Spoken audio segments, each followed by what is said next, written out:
Good day, ladies and gentlemen. This is Miracle Book Boxing. I'm your host, Austin Cruz, and I'm going to talk to you guys about a recently announced uh, middleweight fight. Very good fight between Julian J. Rock Williams and Carlos Adames. Uh, Julian J. Rock Williams, got a pretty good fighter. Always been a pretty good fighter.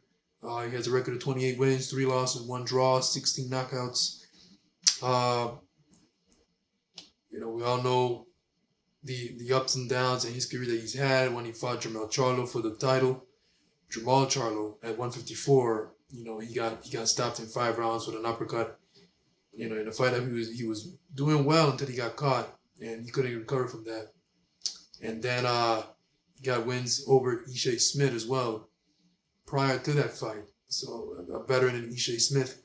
And then of course his breakout moments when he defeated Jarrett Hurd, when Jarrett Hurd was on fire, and he came out of nowhere, and Williams came out of nowhere, well prepared in that fight, took the fight to Hurd, outboxed him, boxed him and beat him, got the better of the inside work in that fight, and just outworked Hurd.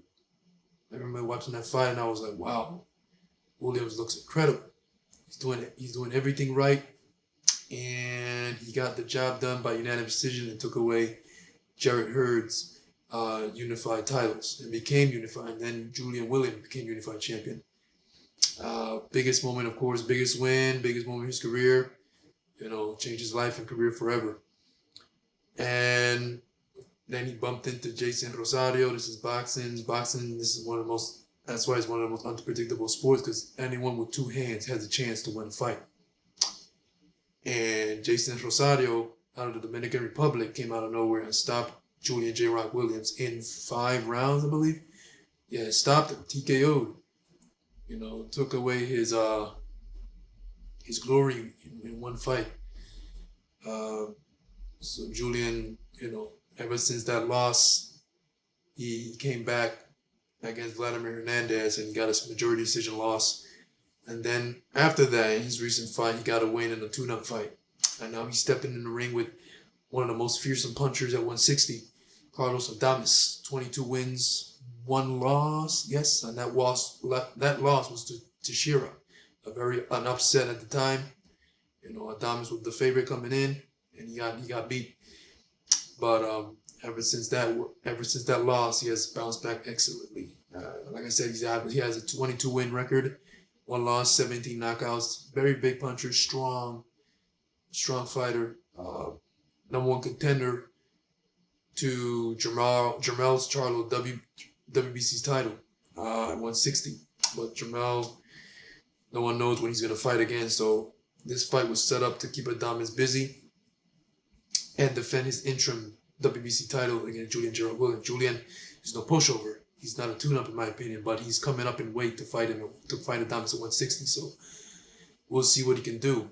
Julian J. Rock Williams has flipped the script before. Let's see if he can do it again, but this time at 160. So we'll see. He's fighting a very comfortable Carlos Adames, who's naturally a middleweight and has been there with all his career. So there's some danger there for Julian.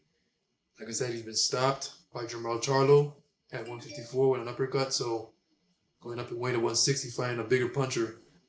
We'll see what happens. But on paper, it's a good fight. Carlos Adames, notable wins for him will be Sergey Derevchenko. He stopped Alexis Salazar, who fought Zayas. Zayas went decision with him 10 rounds. But Adames, Zayas did a good job in that fight. But Adames is a much stronger fighter than Zayas.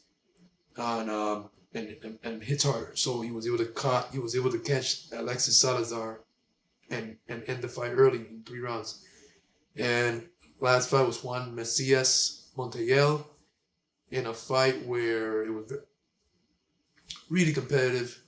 Tough Mexican fighter Montiel, who came out of nowhere and stopped James Kirkland in one round. Of course, James Kirkland was out the window, was out the door, but he made an impression no less. Stopping a warrior in 1 round. And he gave Charlo a hell of a fight. Made Charlo dig deep and came up short. And then with the Adames fight, he was trying to overwhelm Adames with his pressure, his volume of punches, and he can pop as well. But Adames was able to catch him on the exchanges and was able to stop him. Was able to stop him and get the win. So that was his last fight. And here he is now fighting Julian J. Rock Williams, defending his WBC interim title. So it should be an excellent fight, guys. That fight is going to take place at the Armory in Minneapolis, Minnesota. An excellent card, yeah, and as well. So who you guys got? Julian J. Rock Williams or Carlos Adames at 160, guys. Pretty good, pretty solid fight. I got Adames by KO in this fight. I feel he's gonna catch Julian Williams pretty good, and it won't end well for Julian J. Rock Williams. I can see him being on the canvas, like how Charlo ended him at 154. Boxing, anything can happen, but I can't see Julian. I can see him trying to, having some moments. I can see him having some moments because he's a good fighter.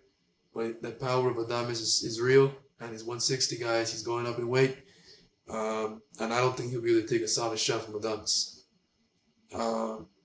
So that's my prediction, guys. Carlos Adames by TKO. Can't tell you what round, but I got him by TKO, beating Julian J. Rock Williams. And that's my take on that fight, guys. My prediction. There you have it. Miracle Boy Boxing. I'm your host, Jose Cruz. And I'll see you guys next time in the next video, okay? All right. Don't forget to like and subscribe to my channel. Appreciate the love. Always a pleasure to talk to you guys about boxing. Peace out.